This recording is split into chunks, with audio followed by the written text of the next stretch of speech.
Après une récente offensive dans le secteur de Dnipropetrovsk, le régiment d'assaut spécial Skala de l'Ukraine a réalisé une percée majeure et a nettoyé 75 km² de la zone grise, repoussant considérablement la zone de contrôle russe.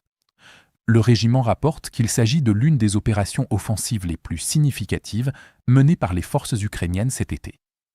Ils indiquent que les défenseurs russes du secteur ont subi un nombre critique de pertes, en plus de perdre plusieurs points de déploiement clés et des routes d'accès essentielles à la poursuite de leurs opérations dans la région. Cette vaste opération a débuté peu après que les Ukrainiens aient déjà progressé de plus de 400 km² dans la zone plus tôt cette année. Après la rupture des lignes russes, leur haut commandement a redéployé en urgence un nombre important de forces pour stopper l'avancée ukrainienne. Parmi elles, la 120e brigade d'infanterie de marine, ainsi que la totalité de la 90e division blindée russe, soit un total estimé à plus de 30 000 soldats ennemis. En raison de ces renforts, l'avancée ukrainienne a dû s'arrêter. Toute attaque contre une force aussi écrasante aurait été désastreuse. Le régiment d'assaut spécial Skala a donc dû trouver un moyen d'éliminer l'équipement russe et les marines de l'équation afin de permettre aux Ukrainiens de reprendre l'initiative.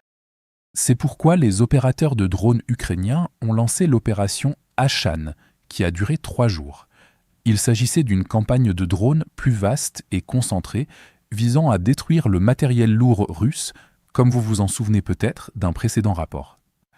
Parmi les cibles figuraient des pièces d'artillerie, telles que le système d'artillerie automoteur Koksan nord-coréen, privant ainsi les soldats russes arrivant sur place du soutien-feu qui aurait pu être utilisé contre les soldats ukrainiens en progression.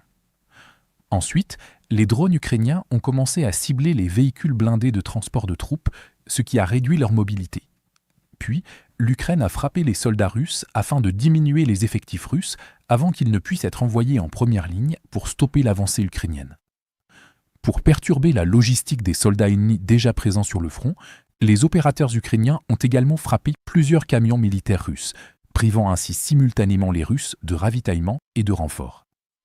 À la suite de l'opération Ashan dans ce secteur, les drones ukrainiens ont détruit 107 équipements en seulement 3 jours et éliminé une part substantielle de la puissance de feu, du transport et de la logistique russe qui soutenait les renforts de marine.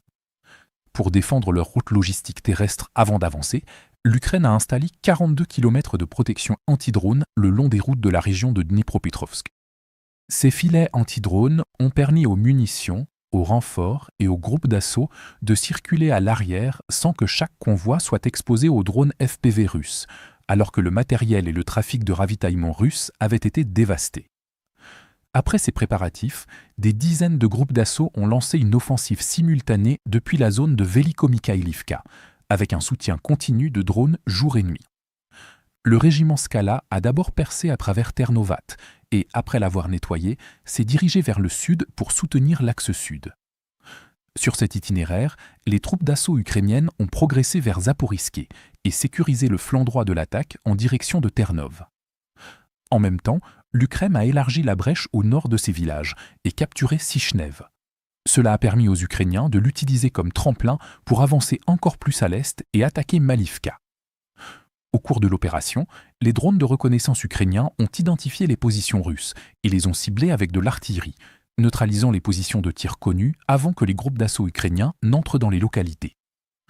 Cette attaque a été renforcée par des drones FPV qui ont frappé les soldats russes tentant de se cacher après le barrage d'artillerie. De plus, des drones bombardiers lourds ont attaqué les soldats russes dispersés en larguant des munitions sur eux. La Russie a tenté d'envoyer des renforts, mais leurs véhicules blindés ont été détruits en route par des drones, les éliminant avant qu'ils ne puissent aider les Russes en défense. À la suite de ces attaques, l'Ukraine a effacé la ligne russe en avançant jusqu'à 10 km en territoire occupé par la Russie, libérant 75 km². Cela a permis aux forces ukrainiennes d'étendre la portée de leurs opérations de drones et d'établir un contrôle du feu sur les principales routes logistiques russes dans ce secteur. C'est ce qui est arrivé à la 120e brigade d'infanterie de marine russe qui servait de renfort et a subi des pertes critiques, la rendant inapte au combat. Cela a forcé les éléments survivants à se retirer de la région de Dnipropetrovsk, ce qui correspond exactement à ce dont l'Ukraine a besoin pour poursuivre ses opérations offensives. Globalement, la logistique russe est désormais coupée. Leurs soldats en première ligne subissent de lourdes pertes et les renforts censés stopper l'avancée du régiment Skala ont été contraints de se retirer. La percée de Skala peut se poursuivre car ils sont déjà en position de détruire les prochaines lignes d'approvisionnement russes. Cela leur permettra de continuer à éliminer les Russes à la fois sur la ligne de front et à l'arrière, comme cela s'est produit pour la 120e brigade. La Russie doit maintenant construire une nouvelle position défensive avec des forces épuisées, tandis que Skala conserve à la fois l'initiative et un modèle opérationnel éprouvé pour poursuivre son avancée. Pour regarder les images de combats non censurées que nous avons utilisées dans ce reportage, consultez notre carte interactive de l'actualité. Ici, nous ne sommes pas limités par les politiques de YouTube et nous pouvons enfin vous montrer la version complète et non coupée de ce qui s'est réellement passé. Mais ce qui est encore plus important, c'est que cette carte vous donnera accès à toutes nos analyses des événements majeurs, bien au-delà de ce que nous pouvons inclure dans nos courtes vidéos quotidiennes. Enfin, nous lançons officiellement la 2e génération de notre carte interactive.